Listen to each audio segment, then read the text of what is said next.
Madame la sous-préfète, je vais donner tout de suite la parole à Corentin Corget qui va vous poser quelques premières questions et puis nos sociétaires également dans quelques instants vont vous interpeller. Et oui, Chloé de Meulenard, c'est bien ça, j'ai pas fait de faute. Bien qui est joué, notre invité, bien joué, mais vous étiez entraîné avant. Voilà, c'est ça. Bravo Corentin. Nommé donc sous-préfète chargée de mission auprès de la préfète du Gard, on l'a dit en novembre 2021, un poste entièrement créé pour le Gard au départ et décidé par le ministère de l'Intérieur. Vous êtes en charge des dossiers de la politique de la ville et de la rénovation urbaine. Première question, est-ce que vous vous êtes bien acclimaté au contexte gardois ? Oh bah écoutez, je pense que oui, je me sens plutôt à l'aise avec vous ce soir et puis dans le Gard en général. On a été ravis avec toute ma famille d'emménager dans le Gard. On était auparavant assez proches finalement puisque j'étais affectée précédemment en Lozère, à Florac. Mais donc voilà, une joie pour moi de découvrir le Gard que je ne connaissais qu'en tant que touriste. Donc on a pu approfondir notre connaissance de ce magnifique département et c'est un réel plaisir de travailler aujourd'hui ici. Alors vous dites souvent que vos missions, en 3 mots ou presque, c'est d'améliorer la vie de tous les quartiers prioritaires. Est-ce que vous, d'un an et demi, vous pouvez dire que la mission est atteinte ? C'est plutôt un objectif plutôt qu'une mission, effectivement, améliorer la vie de tous les habitants et les habitantes des quartiers en mettant en œuvre énormément d'outils et de politiques publiques différentes en matière d'accès à l'éducation, à l'emploi, à la culture, au sport, à la santé. Et oui, je pense qu'on peut de temps en temps se dire aussi que dans les quartiers, même si l'actualité est parfois très difficile, dans les quartiers, il se passe de belles choses et on vit ensemble de belles réussites. Justement, qu'est-ce que vous pouvez nous donner un peu comme exemple concret récemment sur lesquels vous avez pu intervenir par rapport à votre mission ? Tout récemment, au sein de la préfecture du Gard, nous avons mis un axe particulièrement fort sur une thématique particulière qui est les valeurs de la République et la citoyenneté, puisque l'actualité nous a démontré que ces sujets interrogeaient beaucoup dans les quartiers notamment, mais pas que. Et nous avons mis en place des politiques particulièrement innovantes et novatrices au sein de la préfecture du Gard. On a par exemple mis en place, avec leur aide évidemment, un groupe de femmes, un collectif qui s'est appelé les Gilets Roses de Val-de-Gour. Alors ces filles-là, j'en parle avec énormément de sourire. On a eu l'occasion d'en parler. On en a beaucoup parlé effectivement. J'en parle avec beaucoup de sourire parce que ces filles-là, c'est elles la vie du quartier. Et aujourd'hui, on parle de femmes qui s'engagent, mais peut-être plus que moi, vous auriez pu les inviter, elles. Alors, à 30 sur le plateau, ça aurait fait un petit peu beaucoup. Mais on n'aurait pas eu assez de micro, Romain Curat se serait probablement arraché les cheveux. Elles vous servent de relais quelque part aussi, ces femmes dans leur quartier ? Elles servent d'abord de relais aux habitants, et effectivement de relais entre les habitants et les institutions. Elles ont été mises en place il y a une année maintenant, et je pense qu'on peut les féliciter parce qu'elles peuvent se prévaloir d'un bilan qui est tout à fait exceptionnel en si peu de temps. Évidemment, l'État continuera à les soutenir. Et l'autre projet qu'on a mis en place tout récemment, et dont Objectif Gard a évidemment relayé la mise en place, s'appelle les Messagers de la République. Là, on est sur un dispositif qui est complètement innovant au niveau national. C'est une expérimentation gardo-gardoise.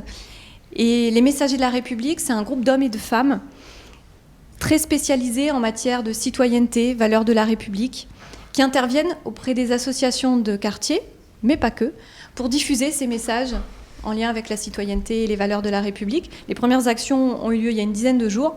Et puis on prévoit aussi plein de surprises pour les semaines à venir, des actions thématiques, notamment sur le thème de l'environnement, puisque la citoyenneté, être le citoyen de demain, c'est pas que parler de laïcité dans les quartiers, même si évidemment la laïcité est particulièrement importante. Mais voilà, on espère créer ensemble et participer à la création des citoyens et des adultes de demain. On va donner la parole tout de suite à nos sociétaires. On va démarrer avec Béatrice. Votre question à notre invitée. Oui, Madame la sous-préfète. Alors moi, il y a un sujet qui me tient à cœur, c'est l'éducation. C'est un sujet important dans les quartiers. Je voulais savoir qu'est-ce que l'État met en place en matière d'éducation pour inciter les jeunes filles à poursuivre des études, qu'elles soient scientifiques ou littéraires, mais rien que de poursuivre des études au-delà peut-être du collège et au-delà du lycée. Alors déjà, il existe le dispositif de ce qu'on appelle la cité éducative. Pissevin Val-de-Gour a été labellisé cité éducative. C'est un dispositif qui permet de cibler un territoire qui est particulièrement en difficulté sur certains indicateurs. Et donc, pendant 4 années, puisque la convention a pu être reconduite, nous avons mis en place plein d'actions, mais sur différentes thématiques. Effectivement, vous disiez, il faut inciter les jeunes filles. Et encore une fois, pas que les jeunes filles. Moi, je n'aime pas trop sectoriser les politiques publiques. On aime envisager la politique de la ville comme une politique transversale. Disons qu'on est le 8 mars. On est le 8 mars, alors j'axe plus sur les jeunes filles. Effectivement. Mais parce que vous avez tout à fait raison de le faire. Les femmes et les jeunes filles sont évidemment un public prioritaire sur lequel on s'investit beaucoup. Donc, on a mis en place de nombreuses actions, à la fois pour aider les enfants, les petites filles et les dames un peu plus grandes, du soutien scolaire, tout simplement, ça commence par là. Améliorer aussi le lien avec la parentalité, c'est souvent le parent qui fait le lien entre l'école, la famille et le reste de l'environnement. Et puis, d'autres actions en matière de confiance en soi, parce que je pense qu'on le redira ce soir, je l'imagine, dans l'émission avec d'autres invités, et quand on croit en soi, quand on a confiance en soi, on peut tout démonter. Claire, votre question à notre invité. Alors vous dites on a fait, mais c'est qui on? En fait, vous travaillez avec qui? Par exemple, qui s'occupe de ce soutien scolaire, à qui est-ce que vous déléguez, dans quel cadre? Je pense que ça serait intéressant de le savoir. Oui, c'est une excellente question. Quand je dis « on », c'est parce que la politique de la ville a une particularité notamment, c'est que c'est une politique publique qui est multipartenariale. Multipartenariale, c'est-à-dire les services de l'État au sens large, préfecture évidemment, mais l'éducation nationale, l'ARS sur le volet santé et plein d'autres.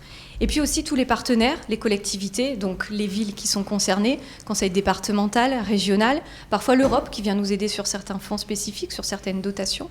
Et puis, évidemment, on ne peut pas parler de politique de la ville si on ne parle pas des publics directs pour qui on s'investit et les associations qui sont des relais de terrain fantastiques et qui sont vraiment les chevilles ouvrières de la politique de la ville, qui nous aident concrètement et au quotidien à mettre en place toutes les actions. Il y a plus de 500 actions qui sont, quand on dit action, c'est une thématique précise, plus de 500 actions qui sont mises en place sur le département du Gard au cours d'une année et qui sont accompagnées de façon individuelle par l'ensemble des partenaires. On vante souvent le mérite du tissu associatif nîmois, notamment dans les quartiers de Pisseval et Val-de-Gour. Vous le voyez au quotidien que c'est une vraie opportunité pour cette rénovation urbaine, cette politique de la ville se passe mieux auprès des habitants. C'est une vraie force qu'en tout cas ont ces quartiers nîmois. Ah bah oui, moi je pense que l'avenir appartient aux habitants des quartiers, l'avenir de leur quartier leur appartient. C'est à eux de changer les choses. Tout seul, c'est un peu compliqué de changer les choses. Donc on a besoin de se constituer en groupe, en équipe, pour créer de la synergie. Donc c'est ça le rôle des associations, c'est de faire cette aide et puis d'être le lien avec nous les institutions, pour les aider, pour les aiguiller, les accompagner pas seulement au sens financier, budgétaire, même si les subventions politiques de la ville sont relativement importantes. L'accompagnement, il est aussi et avant tout humain. On aide à la conception des projets, on aide à définir les besoins du terrain, à mettre les projets en musique. C'est vraiment un accompagnement au long cours qui est fait. Et puis, je disais on tout à l'heure parce que je ne suis pas toute seule. Et ce dialogue avec les associations, il se fait aussi avec les délégués de Madame la Préfète. Ils sont 5 répartis sur l'ensemble des 18 quartiers prioritaires du département. Et tout récemment, le service politique de la ville en préfecture s'est étoffé d'un agent supplémentaire. Donc maintenant, nous sommes 7, plus les agents de la direction de l'emploi du travail et de la solidarité qui travaillent avec nous au quotidien. Est-ce que vous avez le sentiment, parce qu'on entend effectivement depuis tout à l'heure vos explications, les projets que vous menez, l'ambition que vous portez, on voit quand même que dans les quartiers, y compris les quartiers difficiles nîmois, quelquefois ça peut être compliqué. Est-ce qu'il y a des matins, il y a des moments où vous vous dites ça va être compliqué de le réaliser? Non, jamais. Il y a des moments, c'est difficile. Il y a des moments où on doit y mettre bien plus d'efforts, bien plus d'énergie. Il y a des moments parce qu'il y a une désespérance quand même dans ces quartiers.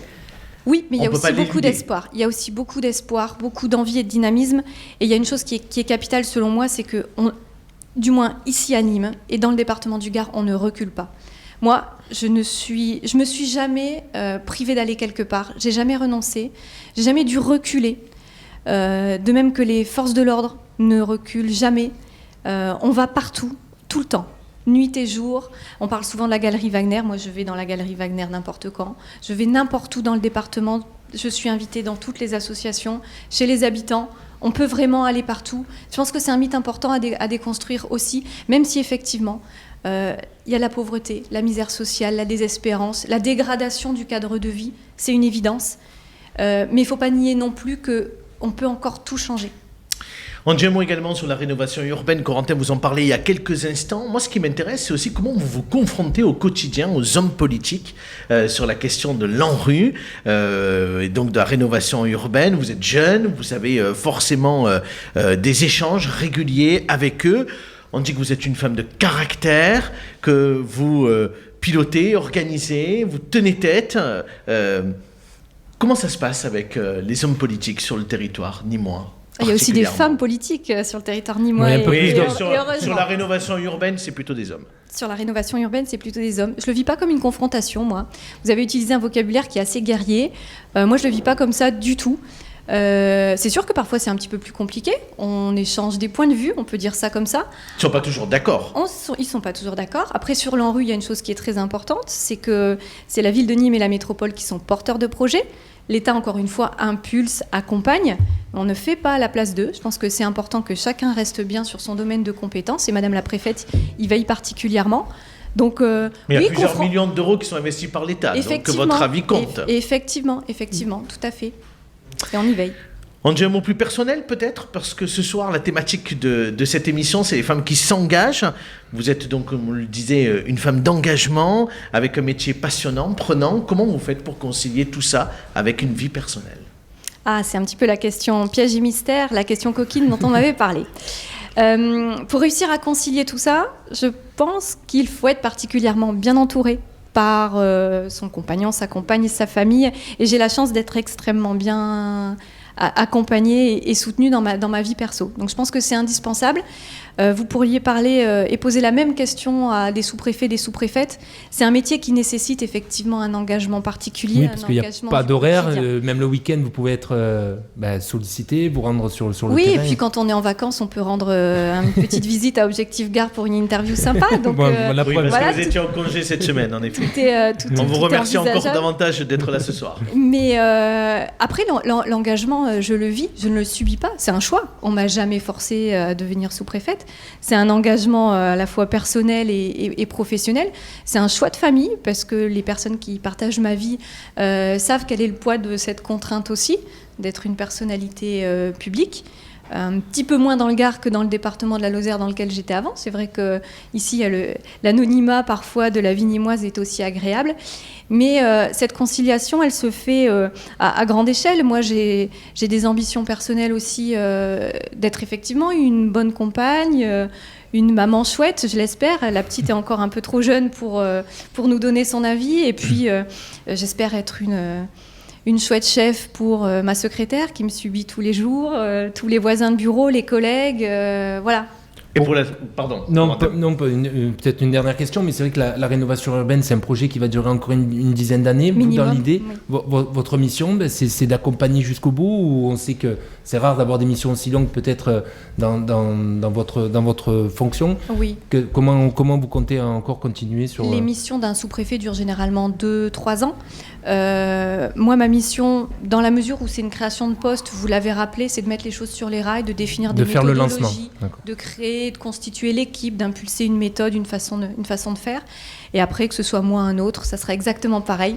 C'est le job d'un sous-préfet. On est tous interchangeables au service de la République. Merci beaucoup. Merci à vous. Madame la sous-préfète, d'avoir été avec nous ce soir dans l'émission. Merci. Ça s'est bien passé, vous reviendrez. J'espère. Eh bien, il n'y a pas de problème. Merci. Avec grand plaisir.